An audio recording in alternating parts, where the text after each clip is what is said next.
नमस्कार दोस्तों, एक बार फिर से स्वागत है आप सभी का मेरे चैनल पद्मा झा पर। दोस्तों, मैंने आपसे प्रॉमिस किया था कि मैं अपने वीडियोज़ में आपसे छोटे-छोटे ऐसे उपायों को शेयर करूँगी, जो करने में बड़े आसान हैं, लेकिन इनके फल बहुत असरदार हैं और ये हर किसी के लिए उपयोगी हैं। जैसा कि आप सभी जानते हैं कि अभी कार्तिक मास चल रहा है, सबसे पावन मास कहा जाता है। आज अक्षय नवमी का दिन भी है। बहुत ही पवित्र मौसम है, बहुत ही पवित्र महीना है और ये पूरे मास यानी पूरे महीने में आप कोई भी शुभ काम करेंगे तो उसका फल कई गुना बढ़ जाता है। तो चलिए, आज मैं आपसे ऐसे एक छोटे से उपाय को शेयर करना चाहती हूँ जिसकी इच्छा आपके मेरे हम सभी के मन में हमेशा रहती है। दोस्तों, कई बार आपको ऐसा लगता है कि आप बहुत प्रयास करते हैं, बहुत मेहनत करते हैं, आपने हर तरह से एफर्ट लगा रखा है, पर जितना उसके बदले में आपको परिणाम अच्छा मिलना चाहिए उतना आपको मिलता नहीं है। कभी-कभी ऐसा होता है ना? तो चलिए, अब इन सारी चीज़ों को आप भूल जाइए, मैं एक छोटा-सा उपाय आपके साथ शेयर करती हूँ। आप बस एकदम स्थिर बुद्धि से और सकारात्मक रूप से उस उपाय को लगातार कम से कम 40 दिनों तक तो लगातार पालन कीजिए और अगर हो सके तो जीवन भर इसका पालन करिए, क्योंकि ये ना तो कठिन है, ना तो बहुत ही खर्चीली। तो यदि मैं आपके साथ ये कहूँ कि चुटकी में और कौड़ी के भाव में यदि आपको अनमोल हीरा मिल जाए तो कैसा लगेगा? बस ये वैसी ही चीज़ है। तो दोस्तों, यदि आप सुख, समृद्धि और सफलता चाहते हैं तो सबसे पहली चीज़ कि आप दूसरों की बुराई करना छोड़ दें। जी हाँ, आप सही सोच रहे हैं। मैंने यही कहा कि आप दूसरों की बुराई करना छोड़ दें।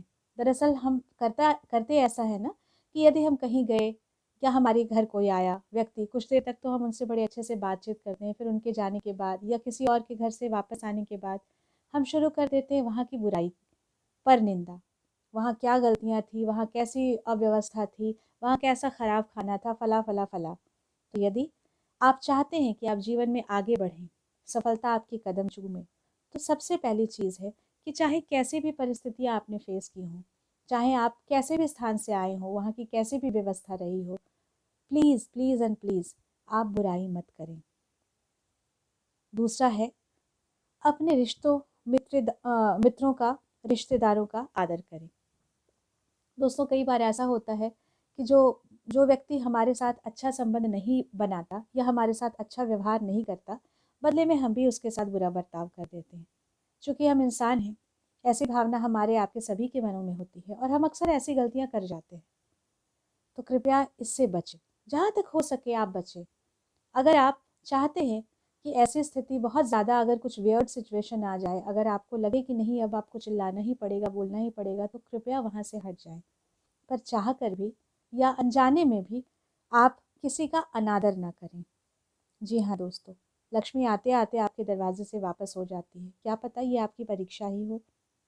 और ख़ास करके जो आपके घर में काम करने वाले हेल्पर्स होते हैं, जो मेड्स होती हैं, जो कुक होती हैं, या जो भी महिलाएँ या जो भी पुरुष या ऑफ़िस में आपके जो स्टाफ्स होते हैं, उनके साथ आप प्लीज़ अच्छा व्यवहार करें। उनके साथ आप ऐसा व्यवहार करें कि जिससे उनको लगे कि हाँ, उनका जो अधिकारी है या उनका जो बॉस है, वो सही में उनके लिए सपोर्टिव है। तो जहाँ मन से मन का जुड़ाव होगा, वहाँ लक्ष्मी खुद ब खुद बिन बुलाए आपके घर आ जाएगी। सफलता आपके कदम चूमेगी। है ना छोटी सी चीज़, पर कितने काम की चीज़ है। आप इसको अपनाएं, अपने जीवन में, अपने व्यवहार में लाएं और फिर देखें कि कितना सुंदर परिणाम आपको मिलता है। और एक और छोटे से उपाय के बारे में मैं आज आपके साथ सीक्रेट शेयर करना चाहती हूँ। बहुत ही छोटा सा उपाय है जो आपके मेरे महिला पुरुष अलग अलग प्लैनेट्स जिसके खराब हों उन सभी के लिए एक रूप से काम करता है। दोस्तों, कहते हैं कि जिसका गुरु अच्छा उसका सब कुछ अच्छा। गुरु आपको समृद्धि देते हैं, गुरु आपके अच्छे वैवाहिक जीवन को देते हैं, आपका जो प्रेम संबंध है उसको बढ़िया करते हैं, लोगों के साथ रिलेशनशिप अच्छा करते हैं, पैसा देते हैं, संबंध बनाते हैं, नेम एंड फेम तो देते ही देते हैं। तो कौन नहीं चाहता है कि गुरु ग्रह का प्रभाव उसके लिए अनुकूल हो।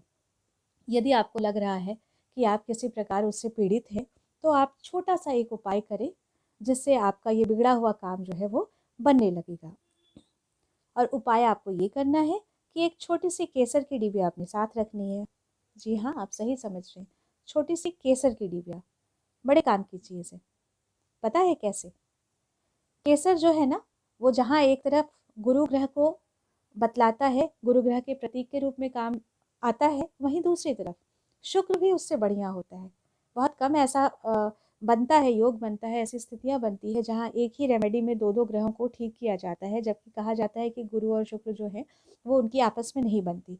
पर ये एक ऐसा उपाय है जिससे आप जहाँ एक तरफ गुरु को अच्छा कर सकते हैं, वहीं दूसरी तरफ आप शुक्र को भी अच्छा कर सकते हैं। दोस्तों, अक्सर क्या होता है कि हमारा बच्चा बहुत मेहनत करता है, जो स्टूडेंट्स होते हैं काफ़ी मेहनत करते हैं, पर उनको मनोनुकूल परिणाम नहीं मिलते, परीक्षा में उनके अच्छे रिजल्ट्स नहीं आते। तो आप इसके लिए एक छोटा सा उपाय करें कि रोज़ जब आपका बच्चा नहाकर निकले तो आप केसर का तिलक लगाएं उसके मस्तिष्क में, यानी कि उसके माथे पर, उसके गले में, उसके जीभ में और उसके नाभि में। ये 4 स्थान हैं। नित्य आप नहा कर निकलने के बाद अपने बच्चे के मस्तक पर, जीवा पर, गले पर और नाभि पर केसर का तिलक लगाएं। और बच्चों को ऑकवर्ड भी फील नहीं होगा, क्योंकि इसका बहुत ज़्यादा तो कोई कलर आता नहीं है।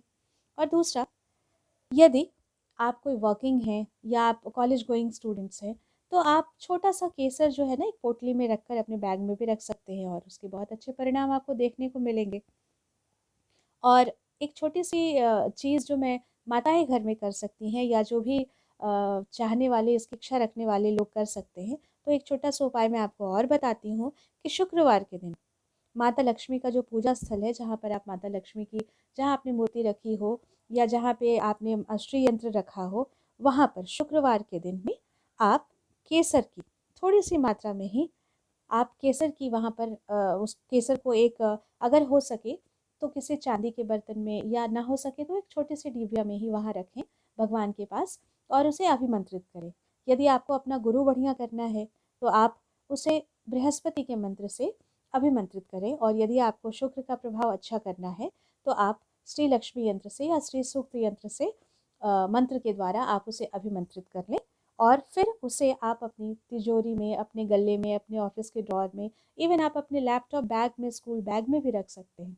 और अगर आपको लगता है कि आप अपने घर के उपयोग में लाने वाली चीज़ों में, यानी अनाज इत्यादि में, चावलों में, खाने के प्रयोग में लाने वाली चीज़ों में भी इसका कुछ अंश अगर आप उपयोग में लाते हैं, तो ये भी आपके लिए बहुत फ़ायदेमंद है। जी हाँ दोस्तों, आप सभी जानते हैं कि ठंड के मौसम में केसर आपके, मेरे, हम सभी के लिए काफ़ी उपयोगी होता है। तो अभी बिल्कुल सही समय है, इस उपयोग को कीजिए। 40 दिनों तक कम से कम लगातार, किसी चीज़ को जब हम लगातार करते हैं तो उसके सुखद परिणाम हमारे सामने आने लगते हैं।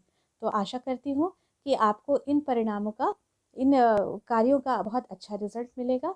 और आप जैसे हमेशा मुझसे अपने कमेंट्स के साथ शेयर करते हैं, अपनी बातें शेयर करते हैं, आप क्या जानना चाहते हैं, क्या पूछना चाहते हैं, आप मुझे कॉन्टैक्ट करें, आप मुझसे शेयर करें। Till then, bye bye.